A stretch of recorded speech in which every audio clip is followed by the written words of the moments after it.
guys, Coach Dean here at VT1 Academy in Sydney, Australia, here with our head coach Dylan Rhino Reznikov. He's going to help me with a little bit of a demonstration today with a concept that is very powerful but can be a little bit complex. So this is all the idea of what I like to call dynamic stance. Now, it's very simple at its essence.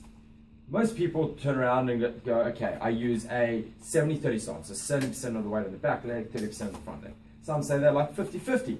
Some prefer 60% on the front leg, 40% on the back. And their stance changes from person to person, gym to gym. Now, my argument is this. Stance is almost irrelevant. All it is a starting point. And I'll tell you why. There's only two possible stances you can use to throw a kick. Okay? And they are 0% of your weight on one leg or 100% of your weight on one leg.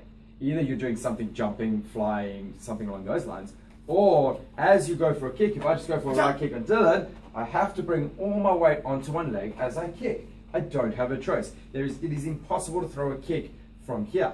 This is my starting position, but at some point, if I want to throw this right kick now, I rock my head over my front foot until 100% of my weight is on one leg. So this is a very important concept because it means that where I start from is just that. It's a starting point. Where I end up is different. So it leads us to down the line of how do we make our techniques as fast as possible? How do we get in there, get our techniques off, maybe our kick, our knee, our elbow, whatever it may be, and get out before the other person can catch us? And this is where it becomes important. Night, Dino. Get out there before I get caught, right? So now, here's the little thing to start thinking about. What stance I'm in will make it easier to throw some techniques because it'll be quicker and make it very hard to throw others. So a very simple example. If I've got all my weight on the back leg, this makes it very difficult to actually throw a big right kick. Why? Because for me to go from here to here is a big motion. If I go from here to, for example, a front teep, boom, it's very easy. I don't have to shift my weight much.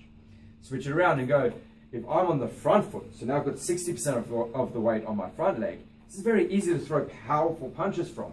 But what's it very hard to do? It's almost impossible to check now. So if Dylan starts throwing leg kicks at my front leg, I'm doing this, trying to get my leg up to check. So a lot of people never like 60% on the front leg because they can't check and they go, they're going to get their leg kicked. But hold on a second. If you want to knock someone out with your hands, maybe your partner's going backwards, maybe you've got them rocked on the ropes. This could be a great chance to get some power.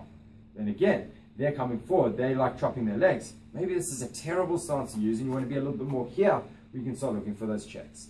So very simply, my stance leads me to different techniques. So I'm going to give you a few examples offensively to end this video. And then we're lose my attention span.